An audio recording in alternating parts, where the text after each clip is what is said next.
Segunda Epístola aos Coríntios. Saudação. Paulo, apóstolo de Cristo pela vontade de Deus, e o irmão Timóteo, à igreja de Deus que está em Corinto, e a todos os irmãos santos que estão em toda a Acaia. A vós, graça e paz da parte de Deus nosso Pai e da parte do Senhor Jesus Cristo. Consolação dos apóstolos nos sofrimentos. Bendito seja Deus, ó Pai, nosso Senhor Jesus Cristo, o Pai das misericórdias, Deus de toda consolação, que nos conforta em todas as nossas tribulações, para que, pela consolação com que nós mesmos somos consolados por Deus, possamos consolar os que estão em qualquer angústia. Com efeito, à medida em que nos crescem os sofrimentos de Cristo, crescem também por Cristo as nossas consolações. Se, pois, somos atribulados, é para a vossa consolação e salvação. Se somos consolados, é para a vossa consolação, a qual se efetua em vós pela paciência em tolerar os sofrimentos que nós mesmos suportamos. A nossa esperança a respeito de vós é firme. Sabemos que, como sois companheiros das nossas aflições, assim também o sereis da nossa consolação. Não queremos, irmãos, que ignoreis a tribulação que nos sobreveio na Ásia. Fomos maltratados ali, desmedidamente, além de nossas forças, a ponto de termos perdido a esperança de sair com vida. Sentíamos dentro de nós mesmos a sentença de morte para que aprendêssemos a pôr a nossa confiança não em nós, mas em Deus, que ressuscita os mortos. Ele nos enviou e nos livrará de tamanhos perigos de morte. Sim, esperamos que ainda nos livrará e, se nos ajudardes também, vós, com orações, em nossa intenção. Assim, essa graça obtida por intervenção de muitas pessoas lhe será ocasião de agradecer a Deus a nosso respeito. Sinceridade do apóstolo. A razão de nossa glória é esta: o testemunho da nossa consciência de que no mundo, e particularmente entre vós, temos agido com santidade e sinceridade diante de Deus, não conforme o espírito de sabedoria do mundo, mas com o socorro da graça de Deus. Em verdade, não vos queremos dizer coisa alguma diferente da que ledes em nossas cartas e que compreendeis. E espero que reconheçais até o fim, como aliás já o tendes em parte reconhecido, que nós somos a vossa glória, exatamente como vós sereis a nossa no dia do Senhor Jesus.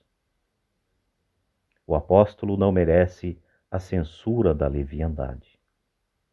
Foi nesta persuasão que eu resolvera primeiro ir ter convosco, para que recebesseis uma dupla alegria. Eu passaria por vós ao dirigir-me à Macedônia, e ao voltar da Macedônia, iria novamente visitar-vos de lá, e de lá seria por vós conduzido até a Judéia.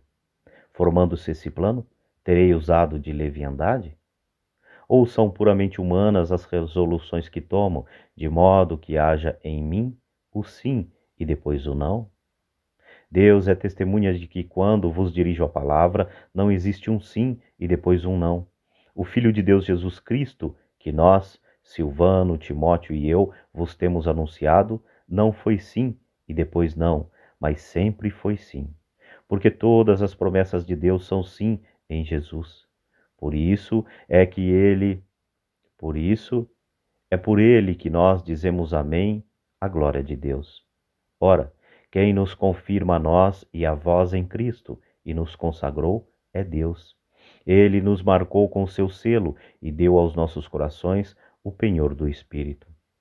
Invoco a Deus por testemunha.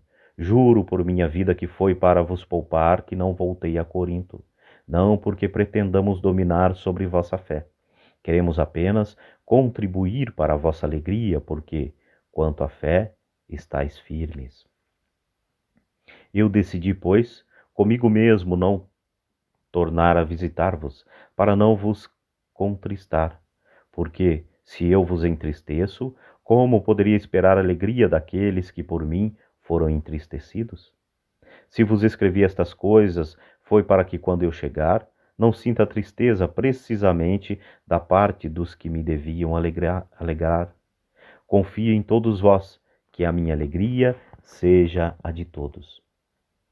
Foi numa grande aflição, com o coração despedaçado e lágrimas nos olhos, que vos escrevi, não com o propósito de vos contristar, mas para vos fazer conhecer o amor todo particular que vos tenho. Se alguém causou tristeza, não me contristou a mim, mas de certo modo para não enxergar a todos vós. Basta esse homem o castigo que a maioria dentre vós lhe infligiu. Assim, deveis agora perdoar-lhe e consolá-lo, para que não sucumba por demasiada tristeza. Peço-vos que tenhais caridade para com ele. Quando vos escrevi, a minha intenção era submeter-vos à prova para ver se éreis totalmente obedientes. A quem vós perdoais, também eu perdoo. Com efeito, o que perdoei, se alguma coisa tenho perdoado, foi por amor de vós, sob o olhar de Cristo. Não quero que sejamos vencidos por Satanás, pois não ignoramos as suas maquinações. Quando cheguei a Troade para pregar o Evangelho de Cristo, apesar da porta que o Senhor me abriu, o meu espírito não teve sossego, porque não achei o meu irmão Tito. Despedi-me deles e parti para a Macedônia. Mas graças sejam dadas a Deus, que nos concede sempre triunfar em Cristo, e que por nosso meio difunde o perfume do seu conhecimento em todo lugar. Somos para Deus o perfume de Cristo entre os que se salvam e entre os que se perdem. Para estes, na verdade, odor de morte e que dá a morte. Para os primeiros, porém, odor de vida e que dá a vida. E qual homem capaz de uma tal obra? É que, de fato, não somos como tantos outros, falsificadores da palavra de Deus, mas é na sua integridade, tal como procede de Deus, que nós a pregamos em Cristo, sob os olhares de Deus. Sublimidade do ministério evangélico. Recomeçamos a fazer o nosso próprio elogio? Temos, acaso, como alguns, necessidade de vos apresentar ou receber de vós carta de recomendação? Vós mesmos sois a nossa carta, escrita em nossos corações, conhecida e lida por todos os homens. Não há dúvida de que vós sois uma carta de Cristo, redigida por nosso ministério e escrita, não com tinta, mas com o Espírito de Deus vivo, não em tábuas de pedra, mas em tábuas de carne, isto é, em vossos corações. Tal é a convicção que temos em Deus por Cristo. Não que sejamos capazes por nós mesmos de ter algum pensamento como de nós mesmos. Nossa capacidade vem de Deus. Ele é que nos fez aptos para ser ministros da nova aliança. Não a da letra, e sim a do Espírito, porque a letra mata, mas o Espírito vivifica. Ora, se o ministério da morte, gravado com letras em pedras, se revestiu de tal glória que os filhos de Israel não podiam fitar os olhos no rosto de Moisés, por causa do resplendor de sua face, embora transitório, quanto mais glorioso não será o ministério do Espírito. Se o ministério da condenação já foi glorioso, muito mais o há de sobrepujar em glória o ministério da justificação. Aliás, sob esse aspecto e em comparação dessa glória eminentemente superior, empalidece a glória do primeiro ministério. Se o transitório era glorioso, muito mais glorioso é o que permanece. Superioridade da nova aliança. Em posse de tal esperança, procedemos com tal desassombro. Não fazemos como Moisés, que cobria o rosto com um véu, para que os filhos de Israel não fixassem os olhos no fim daquilo que era transitório. Em consequência, a inteligência deles permaneceu obscurecida. Ainda agora, quando leem o Antigo Testamento, esse mesmo véu permanece abaixo. Ou melhor, este mesmo véu permanece abaixado, porque é só em Cristo que ele deve ser levantado. Por isso, até o dia de hoje, quando leem Moisés, um véu cobre-lhes o rosto. Esse véu só será tirado quando se converterem ao Senhor. Ora, o Senhor é Espírito, e onde está o Espírito do Senhor, aí há liberdade. Mas todos nós temos o rosto descoberto, refletimos como num espelho a glória do Senhor e nos vemos transformados nessa mesma imagem, sempre mais resplandecentes, pela ação do Espírito do Senhor. Lealdade na pregação evangélica. Por isso, não desanimados desse ministério que nos foi conferido por misericórdia, afastamos de nós todo o procedimento fingido e vergonhoso. Não andamos com astúcia nem falsificamos a palavra de Deus. Pela manifestação da verdade, nós nos recomendamos à consciência de todos os homens diante de Deus. Se o nosso evangelho ainda estiver encoberto, está encoberto para aqueles que se perdem. Para os incrédulos, cujas inteligências o Deus deste mundo obcecou, a tal ponto que não percebem a luz do Evangelho, onde resplandece a glória de Cristo, que é a imagem de Deus. De fato, não nos pregamos a nós mesmos, mas a Jesus Cristo, o Senhor. Quanto a nós, consideramo-nos servos vossos por amor de Jesus. Porque Deus disse: das trevas brilha a luz. E também aquele que fez brilhar a sua luz em nossos corações, para que irradiássemos o conhecimento do esplendor de Deus, que se reflete na face de Cristo. Dificuldade da tarefa dos apóstolos. Porém, temos este tesouro em vasos de barro, para que transpareça claramente que este poder extraordinário provém de Deus e não de nós. Em tudo somos oprimidos, mas não sucumbimos. Vivemos em completa penúria, mas não nos desesperamos. Somos perseguidos, mas não ficamos desamparados. Somos abatidos, mas não somos destruídos. Trazemos sempre em nosso corpo os traços da morte de Jesus, para que também a vida de Jesus se manifeste em nosso corpo. Estando embora vivos, somos a toda hora entregues à morte por causa de Jesus, para que também a vida de Jesus apareça em nossa carne mortal. Assim, em nós opera a morte, e em vós a vida. Animados desse espírito de fé, conforme está escrito, eu criei, por isto falei. Salmo 115:1. Também nós cremos e por isso falamos, pois sabemos que aquele que ressuscitou, o Senhor Jesus, nos ressuscitará também a nós com Jesus e nos fará comparecer diante dele convosco. E tudo isso se faz por nossa causa, ou melhor, e tudo isso se faz por vossa causa, para que a graça se torne copiosa entre muitos e redunde o sentimento de gratidão para a glória de Deus. É por isso que não desfalecemos, ainda que exteriormente se desconjunte nosso homem exterior. Nosso interior renova-se de dia para dia. A nossa presente tribulação momentânea e ligeira nos proporciona um peso eterno de glória incomensurável. Porque não miramos as coisas que se veem, mas sim as que não se veem, pois as coisas que se veem são temporais e as que não se veem são eternas. Esperança na mansão eterna. Sabemos, com efeito, que ao se desfazer a tenda que habitamos neste mundo, recebemos uma casa preparada por Deus e não por mãos humanas, uma habitação eterna no céu. E por isso suspiramos e anelamos ser sobrevestidos de nossa habitação celeste, contanto que sejamos achados vestidos e não despidos.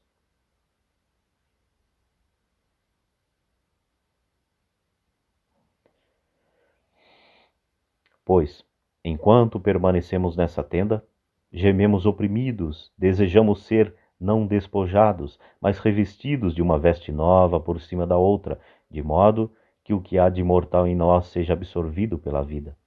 Aquele que nos formou para este destino é Deus mesmo, que nos deu por penhor o seu Espírito. Por isso, estamos sempre cheios de confiança. Sabemos que todo o tempo que passamos no corpo é um exílio longe do Senhor. Andamos na fé e não na visão. Estamos, repito, cheios de confiança, preferindo ausentar-nos deste corpo para ir habitar junto do Senhor. É também por isso que, Vivos ou mortos, nos esforçamos para agradar-lhe, porque teremos de comparecer diante do tribunal de Cristo. Ali, cada um receberá o que mereceu, conforme o bem ou o mal que tiver feito enquanto estava no corpo. A obra de reconciliação. Compenetrados do temor do Senhor, procuramos persuadir os homens. Estamos a descoberto aos olhos de Deus e espero que estejamos também ante as nossas consciências. Não estamos a gabar-nos ante os vossos olhos, mas damos-vos ocasião de vos gloriardes por nossa causa. Tereis assim o que responder àqueles que se prevalecem das aparências e não do que há no coração. De fato, se ficamos arrebatados fora dos sentidos, é por Deus, e se raciocinamos sobriamente, é por vós. O amor de Cristo nos constrange, considerando que, se um só morreu por todos, logo todos morreram. Sim, ele morreu por todos, a fim de que os que vivem já não vivam para si, mas para aquele que por eles morreu e ressurgiu. Por isso, nós daqui em diante a ninguém conhecemos de um modo humano. Muito embora tenhamos considerado Cristo dessa maneira, agora já não o julgamos assim. Todo aquele que está em Cristo é uma nova criatura. Passou o que era velho, eis que tudo se fez novo. Tudo isso vem de Deus, que nos reconciliou consigo por Cristo e nos confiou o ministério dessa reconciliação. Porque é Deus que em Cristo reconciliava consigo o mundo, não levando mais em conta os pecados dos homens, e pôs em nossos lábios a mensagem da reconciliação. Portanto, desempenhamos o encargo de embaixadores em nome de Cristo, e é Deus mesmo que exorta por nosso intermédio. Em nome de Cristo vos rogamos, reconciliai-vos com Deus. Aquele que não conheceu o pecado, Deus o fez pecado por nós, para que nele nós nos tornássemos justiça de Deus. Na qualidade de colaboradores seus, exortamo-vos a que não recebais a graça de Deus em vão, pois ele diz: Eu te ouvi no tempo favorável e te ajudei no dia da salvação. Isaías 49:8. Agora é o tempo favorável, agora é o dia da salvação. Dedicação do apóstolo. A ninguém damos qualquer motivo de escândalo para que o nosso ministério não seja criticado, mas em todas as coisas nos apresentamos como ministros de Deus por uma grande constância nas tribulações, nas misérias, nas angústias, nos açoites, nos cárceres, nos tumultos populares, nos trabalhos, nas vigílias, nas privações, pela pureza, pela ciência, pela longanimidade, pela bondade, pelo Espírito Santo, por uma caridade sincera, pela palavra de verdade, pelo poder de Deus, pelas armas da justiça, ofensivas e defensivas, por meio da honra e da desonra, da boa e da má fama.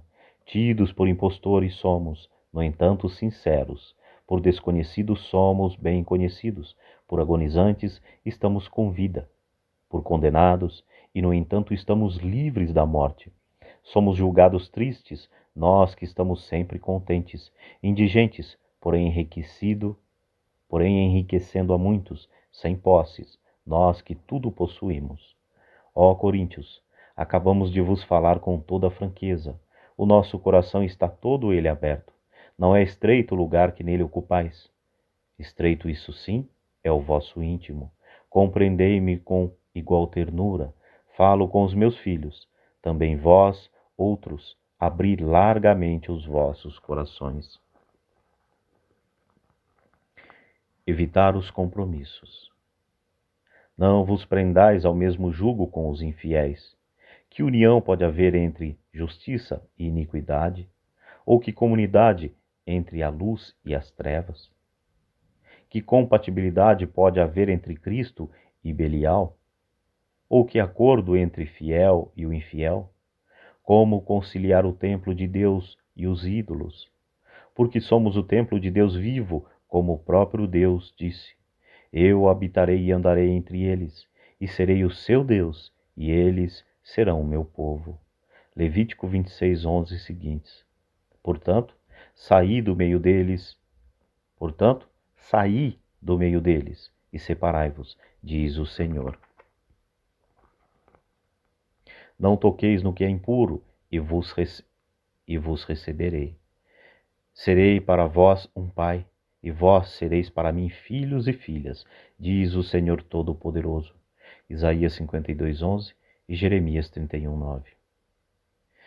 Depositários de tais promessas, caríssimos, purifiquemo-nos de toda imundície da carne e do espírito, realizando plenamente nossa santificação no temor a Deus. Notícias trazidas por Tito. Acolhei-nos dentro do vosso coração. A ninguém temos ofendido, a ninguém temos arruinado, a ninguém temos enganado. Não vos digo isso por vos condenar, pois já vos declaramos que estáis em nosso coração, conosco unidos na morte e unidos na vida. Tenho grande confiança em vós, grande é o motivo de me gloriar de vós.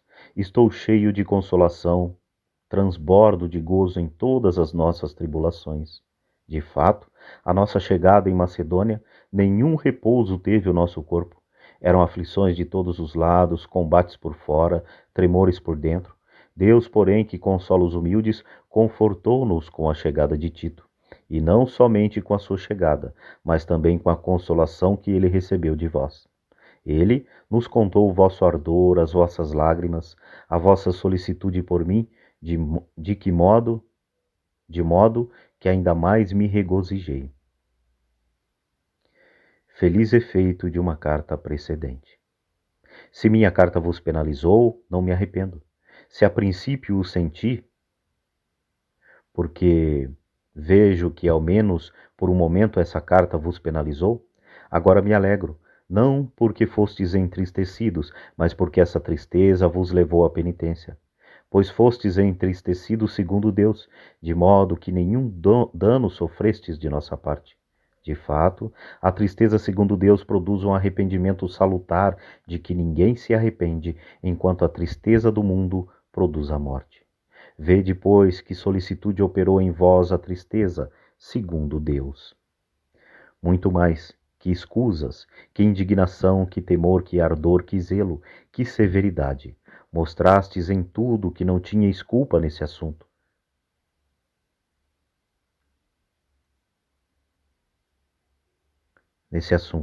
Portanto, se vos escrevi, não o fiz por causa daquele que cometeu ofensa, nem por causa do ofendido. Foi para que se manifestasse a vossa dedicação por mim diante de Deus. Eis o que nos tem consolado. Mas acima dessa consolação, Mas acima desta consolação, o que nos deixou sobremaneira contentes foi a alegria de Tito, cujo coração tranquilizastes. Se me gloriei de vós em presença dele, não fui envergonhado, pois assim como tudo que vos temos dito foi conforme a verdade, assim também o louvor que de vós fizemos a Tito demonstrou-se verdadeiro. A sua afeição por vós é cada vez maior quando se lembra da obediência que vós lhe testemunhastes, de como recebestes com respeito e deferência. Alegro-me por poder contar convosco em tudo. Coleta para a comunidade de Jerusalém. Desejamos dar-vos a conhecer, irmãos, a graça que Deus concedeu às igrejas da Macedônia. Em meio a tantas tribulações com que foram provadas, espalharam generosamente e com transbordante alegria, apesar de sua extrema pobreza, os tesouros de sua liberdade. Sou testemunha de que, segundo as forças e até além dessas forças, contribuíram espontaneamente e nos pediram com muita insistência o favor de poderem se associar neste socorro destinado aos irmãos. E ultrapassaram nossas expectativas. Primeiro, deram-se a si mesmos ao Senhor e depois a nós, pela vontade de Deus. De maneira que recomendamos a Tito que leve a termo entre nós essa obra de caridade, como havia começado. De maneira que recomendamos a Tito que leve a termo entre vós essa obra de caridade, como havia começado. Convite à generosidade. Vós vos distinguis em tudo, na fé, na eloquência, no conhecimento, no zelo, de todo gênero, e no afeto para conosco. Cuidai de ser notáveis também nessa obra de caridade.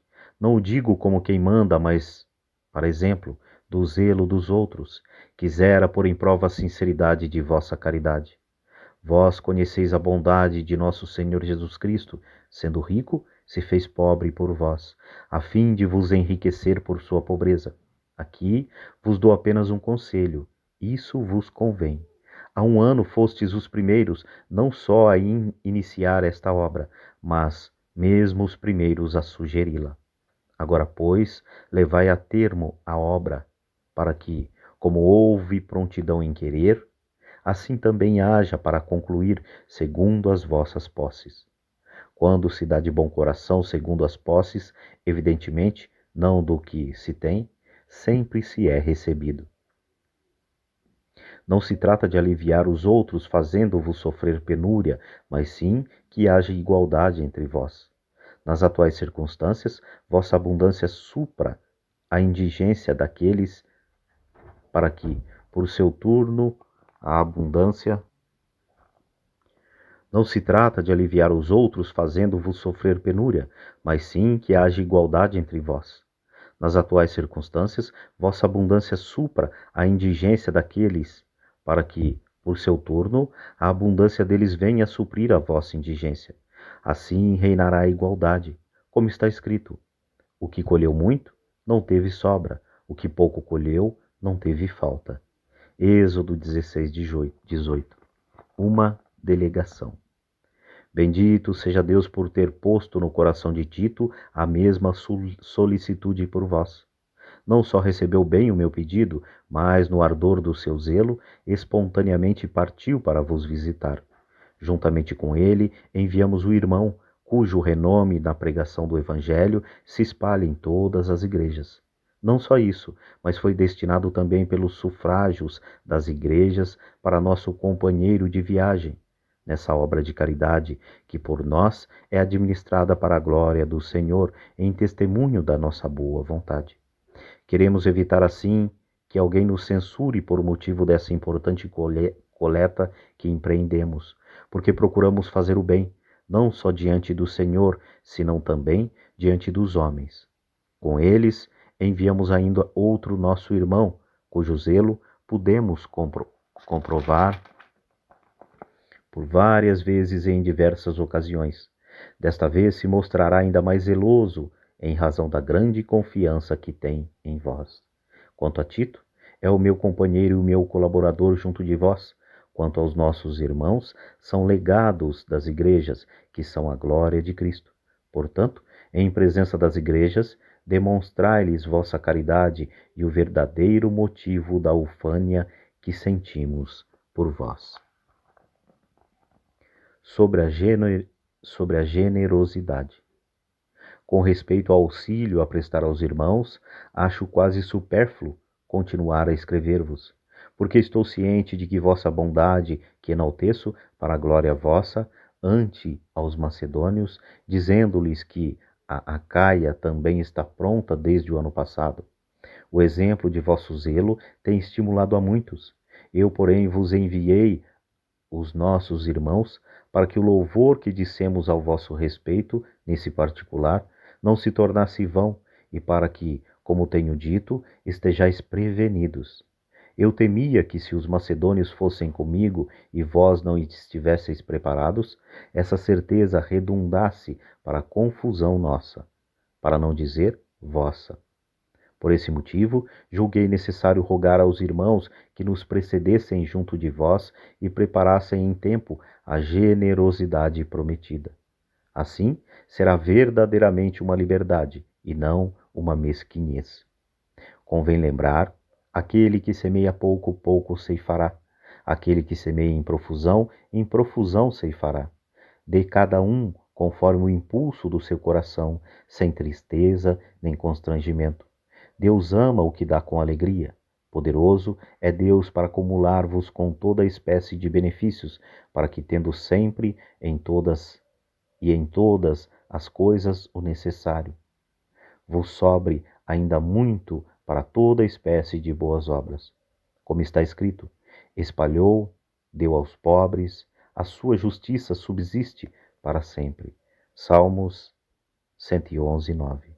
Aquele que dá a semente ao semeador e o pão para comer, vos dará rica sementeira e aumentará os frutos da vossa justiça.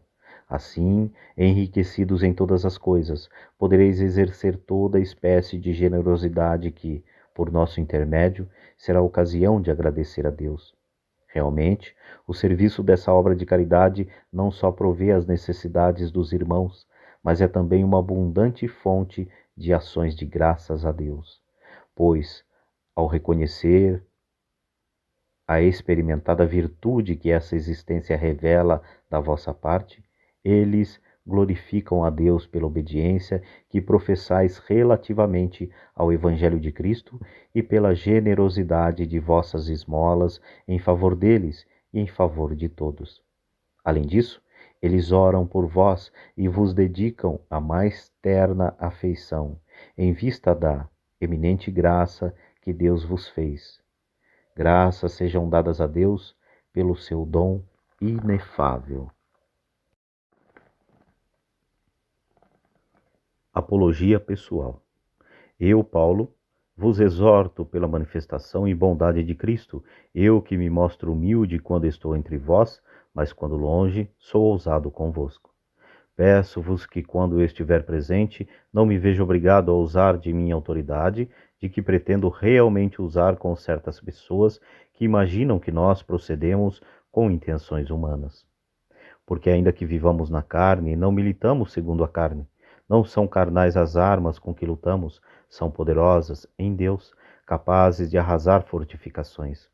Nós aniquilamos todo raciocínio e todo orgulho que se levanta contra o conhecimento de Deus, e cativamos todo o pensamento e o reduzimos à obediência a Cristo. Estamos prontos também para castigar todos os desobedientes, assim que for perfeita a vossa obediência.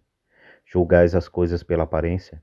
Quem se gloria de pertencer a Cristo, considere que, como Ele é Cristo, assim também nós o somos. Ainda que eu me orgulhasse um pouco, em demasia, da autoridade que o Senhor nos deu para a vossa edificação e não para a vossa ruína, não teria de que envergonhar-me. Não quero, porém, dar impressão de querer alternar-vos com minhas cartas. Suas cartas, dizem, são imperativas e fortes, mas quando está presente a sua pessoa, é fraca, e a pessoa e a palavra desprezível. Quem assim pensa, fique sabendo que quais somos por escritos nas cartas quando estamos ausentes, tais seremos também de fato quando estivermos presentes. A autoridade do apóstolo não é usurpada. Em verdade, não ousamos equipar-nos nem comparar-nos com alguns que se preconizam a si próprios, medindo-se eles conforme a sua própria medida e comparando-se contigo mesmos. Dão provas de pouco bom senso. Nós, outros, não nos gloriaremos além da medida, mas permaneceremos dentro do campo de ação que Deus nos determinou, levando-nos até vós. Não passamos além dos limites, estaríamos passando caso não houvéssemos chegado até vós. Ora, realmente temos chegado até vós, pregando o Evangelho de Cristo. Não nos ufanamos além da medida, cobrindo-nos de trabalhos alheios. Esperamos que, com o progresso de vossa fé, nossa obra cresça entre vós dentro do quadro de ação que nos foi determinado. Assim, esperamos levar o Evangelho aos países que ficam além de vós, sem nos gloriarmos das obras realizadas por outros dentro do domínio reservado a eles.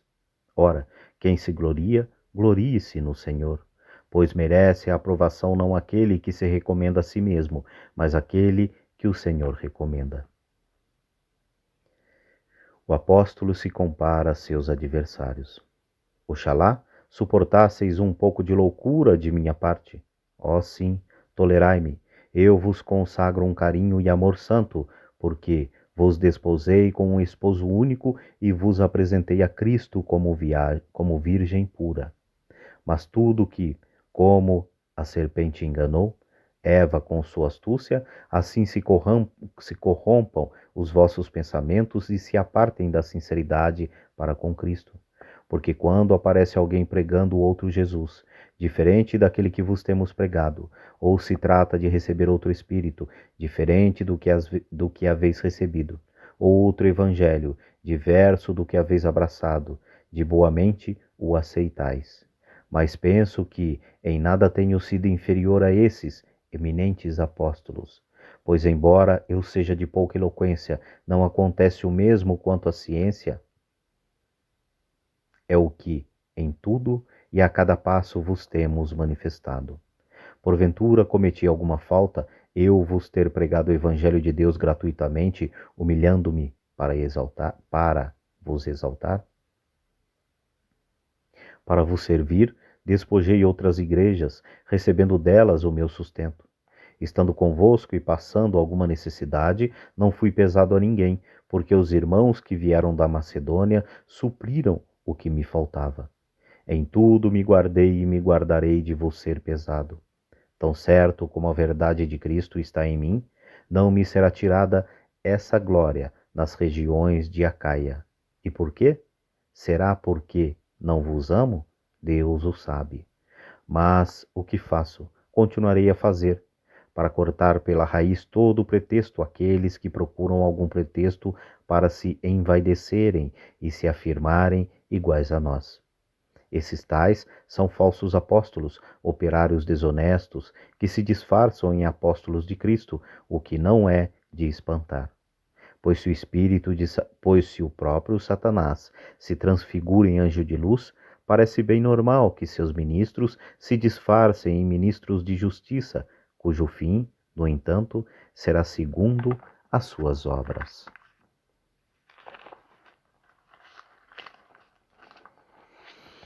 Trabalhos e provações do apóstolo. Repito, não me queiram tomar por um louco, no mínimo, aceitai-me como tal, para que também eu possa me gloriar. O que vou dizer na certeza de poder gloriar-me, não o digo sob a inspiração do Senhor, mas como num acesso de delírio. Porque muitos se gloriam segundo a carne, também eu me gloriei. Ou melhor, também eu me gloriarei. Vós, sendo homens sensatos, suportais de boa mente os loucos. Sim, tolerais a quem vos escraviza, a quem vos devora, a quem vos faz violência, a quem vos trata com orgulho, a quem vos dá no rosto. Sinto vergonha de o dizer, temos mostrado demasiada fraqueza. Entretanto, de tudo aquilo de que outrem se ufana, falo como um insensato. Disso também eu me ufano. São hebreus? Também eu. São israelitas? Também eu. São ministros de Cristo? Falo como menos sábio, eu ainda. Mais, muito mais pelos trabalhos, muito mais pelos cárceres, pelos açoites sem medida. Muitas vezes vi a morte de perto. 5 vezes recebi dos judeus os 40 açoites, menos um. 3 vezes fui flagelado com varas. Uma vez apedrejado, 3 vezes naufraguei, uma noite e um dia passei no abismo. Viagem sem conta, exposto a perigos nos rios, perigos de salteadores, perigos da parte de meus concidadãos, perigos da parte dos pagãos, perigos na cidade, perigos no deserto, perigos no mar, perigos entre falsos irmãos. Trabalhos e fadigas, repetidas vigílias, com fome e sede, frequentes jejuns, frio e nudez. Além de outras coisas, a minha preocupação cotidiana, a solicitude por todas as igrejas. Quem é fraco, que não seja fraco. Quem sobre escândalo, que não me consuma, não me consuma de dor. Se for preciso que a gente se glorie, eu me gloriarei na minha fraqueza.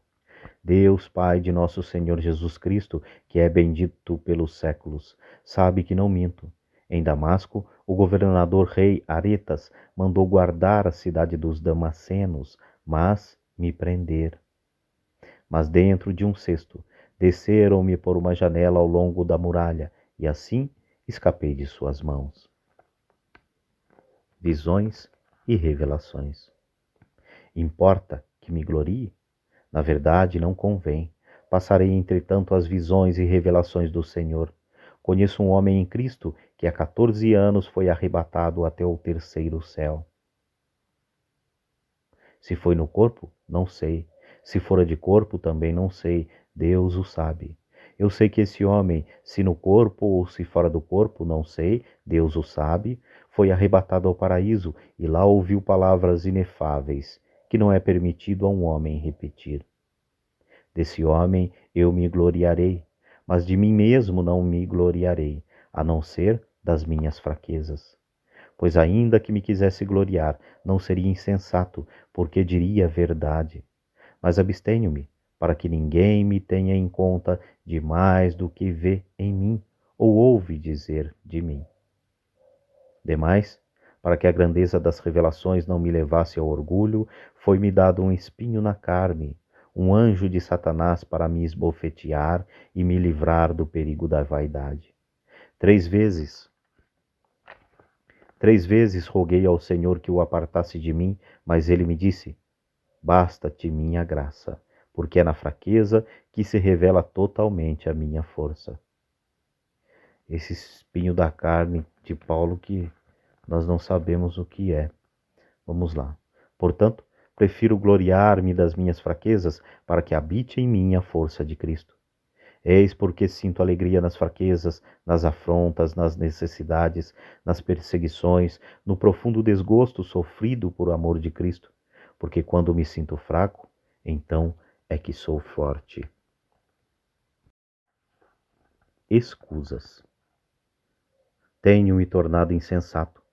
Vós a isso me obrigastes. Vós é que deveríeis fazer o meu elogio, visto que em nada fui inferior a esses eminentes apóstolos, se bem que nada sou. Os sinais distintivos do verdadeiro apóstolo se realizaram em vosso meio, com uma paciência a toda prova, de sinais, prodígios e milagres. Em que fostes inferiores às outras igrejas, senão no fato de que, a vós, não vos fui pesado? Relevai-me esta injúria. Desinteresse do apóstolo. Eis que estou pronto a ir ter convosco pela terceira vez. Não vos serei oneroso, porque não busco os vossos bens, mas sim a vós mesmos. Com efeito, não são os filhos que devem entesourar para os pais, mas os pais para os filhos. De muito boa vontade darei o que é meu, e me darei a mim mesmo pelas vossas almas, ainda que amando-vos mais, seja menos amado por vós. Mas seja, não vos fui pesado. Como, porém, sou esperto, apanhei-vos pela astúcia. Acaso tirei proveito de vós por meio de alguns daqueles que vos enviei? Roguei a Tito, e com ele enviei um irmão que conheceis. Por acaso tirou Tito de vós alguma coisa? Não andamos nós com o mesmo espírito sobre as mesmas pegadas? Apreensões. Já muito pensais que nos justificamos diante de vós. Perante Deus em Cristo é que nós falamos, mas tudo isso, meus caríssimos, para a vossa edificação. Tenho que, quando for, não vos ache quais eu quisera, e que vós me acheis quais não quereríeis. Receio encontrar entre vós contendas, invejas, rixas, dissensões, calúnias, murmurações, arrogâncias e desordens. Receio que a minha chegada entre vós, Deus me humilhe ainda e a vosso respeito, e tenha de chorar por muitos daqueles que pecaram e não fizeram penitência da impureza, fornicação e dissolução que cometeram. Último aviso. É esta a terceira vez que vos vou visitar. Pelo depoimento de 2 ou 3 testemunhas se resolve toda a questão. Quando de minha segunda visita, já adverti aqueles que pecaram, e hoje, que estou ausente, torno a repeti-lo a eles e aos demais. Se eu for outra vez, não usarei de perdão. simplesmente porque exiges a prova de que é Cristo que fala em mim. Ora, para convosco ele não é fraco, mas exerce o seu poder entre vós. É verdade que ele foi crucificado por fraqueza, mas está vivo pelo poder de Deus. Também nós fomos fracos nele, mas com ele viveremos pelo poder de Deus para atuar entre vós. Examinai-vos a vós mesmos, se estáis na fé. Provai-vos a vós mesmos. Acaso não reconheceis que Cristo Jesus está em vós? A menos que a prova vos seja, talvez, desfavorável. Mas espero que reconhecereis que ela não é contra nós. Entretanto, rogamos a Deus que não façais mal algum, não para que pareçamos aprovados, mas para que vós façais o bem, embora nós sejamos tidos como reprovados. Contra a verdade não temos poder algum, temo-lo apenas em prol da verdade. Alegramo-nos de ver vossas fortes. Alegramo-nos de ver-vos fortes, enquanto nós somos fracos. E até oramos por vossa perfeição. Eis porque eu vos escrevo de longe, para que, estando presente, não tenha de usar de rigor, em vista do poder que o Senhor me conferiu para edificar, e não para destruir. Saudações.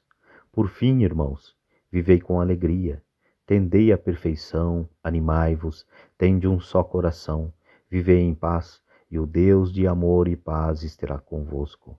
E o Deus de amor e paz estará convosco. Saudai-vos uns aos outros no ósculo santo. Todos os santos vos saúdam. A graça de Deus Jesus Cristo, o amor de Deus e a comunhão do Espírito Santo estejam com todos vós.